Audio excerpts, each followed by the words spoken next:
মাননীয় স্পিকার, আপনাকে ধন্যবাদ। মাননীয় স্পিকার, আমি আপনার মাধ্যমে এই মহান সংসদে তারকা চিহ্নিত প্রশ্ন 625 উত্থাপন করছি।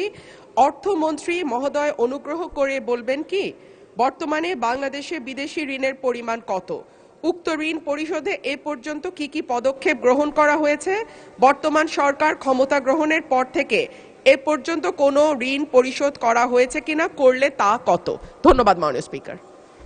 মাননীয় মন্ত্রী। ধন্যবাদ মাননীয় স্পিকার। ফেব্রুয়ারি 2026 মাস পর্যন্ত হিসাব অনুযায়ী বাংলাদেশ সরকারের বৈদেশিক ঋণের স্থিতি 78,767.20 মার্কিন মিলিয়ন ডলার সমপরিমাণ। অর্থনৈতিক সম্পর্ক বিভাগ সরকারের পক্ষে বৈদেশিক ঋণ পরিশোধ করে থাকে।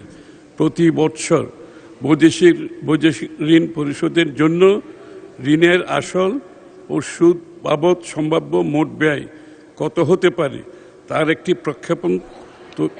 প্রক্ষেপণ তৈরি করা হয় এবং সেই পরিমাণ অর্থ ঋণ পরিশোধ বাবদ বাজেটে সংস্থান রাখা হয়।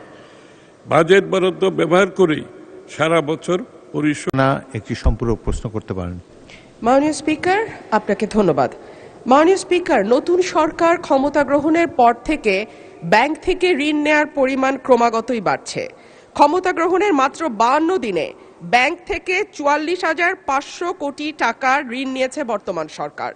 সরকারের দ্রুত ঋণ বৃদ্ধির কারণে ইতিমধ্যে চলতি অর্থবছরে বাজেটে নির্ধারিত লক্ষ্যমাত্রা ছাড়িয়ে গেছে। এবার বাজেটে লক্ষ্যমাত্রা ধরা হয় 1,04,000 কোটি টাকা। সেখানে চলতি অর্থবছরের জুলাই থেকে 9 এপ্রিল পর্যন্ত সরকার ঋণ নিয়েছে 1,12,761 কোটি টাকা, যা লক্ষ্যমাত্রার 108%।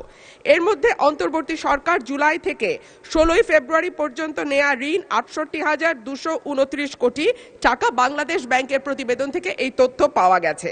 মাননীয় স্পিকার, অন্যদিকে রাজস্ব আদায়ে অর্থবছরে 8 মাসে লক্ষ্যমাত্রা থেকে পিছিয়ে আছে প্রায় 71,500 কোটি টাকা।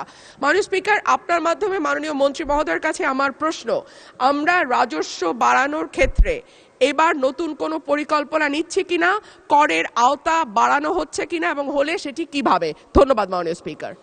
মাননীয় মন্ত্রী। ধন্যবাদ মাননীয় স্পিকার।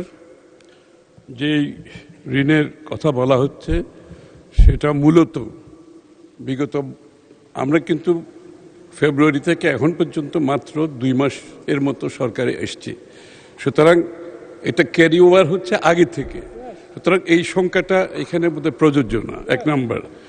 2 নম্বর হচ্ছে বিএনপির যে অর্থনৈতিক পলিসি সেটা হচ্ছে স্থানীয় ব্যাংক থেকে ঋণ কমিয়ে আনা। এবং আমি নিশ্চিতভাবে আপনাদের বলতে চাই, আগামী বাজেটে তার পরবর্তী সময়ে আপনারা দেখতে পাবেন আমরা প্রায় সরকার স্থানীয় ব্যাংক থেকে ঋণ কিভাবে কমিয়ে আনছি ক্রমান্বয়ে, এবং এটার প্রতিফলন আপনারা আগামী দিনে দেখতে পাবেন, এই বাজেটেও দেখতে পাবেন। তো সুতরাং ঋণ যেটা বিগত দিনের তো অনেক লাইবিলিটি আমরা গ্রহণ করেছি। এখন আমি তো আগেই বলেছি ব্যবসা বাণিজ্যের যে অবস্থা, ট্যাক্স জিডিপির কথা যখন আপনি বলেন, আমি তো ব্যবসার অবস্থা এতক্ষণ ধরে আপনাদেরকে বললাম, যেখানে ব্যবসায়ীরা এক্সিস্টেন্সিয়াল থ্রেটে আছে, তো ব্যাংকের রিপেমেন্ট করতে পারছে না, তার স্টাফদের বেতন দিতে পারছে না, ফ্যাক্টরিগুলো রিডান্ডেন্ট হয়ে যাচ্ছে, এগুলো আগের থেকে ক্যারি ওভার সব। তো সেই ক্ষেত্রে ট্যাক্স জিডিপি যেটা আমরা রেখে এসেছিলাম অনেক উপরে, সেটা বিগত সরকারগুলো কমিয়ে সাথে নিচে নেমে আসছে। আবার এটা আমরা যেখানে রেখে আসছিলাম ওখানে তুলতে হলে মাননীয় স্পিকার একটু সময় দিতে হবে, কিন্তু বিএনপি সরকার সেই কাজটা ভালোভাবে সম্পন্ন করবে, আমি আপনাকে নিশ্চিতভাবে বলতে পারি।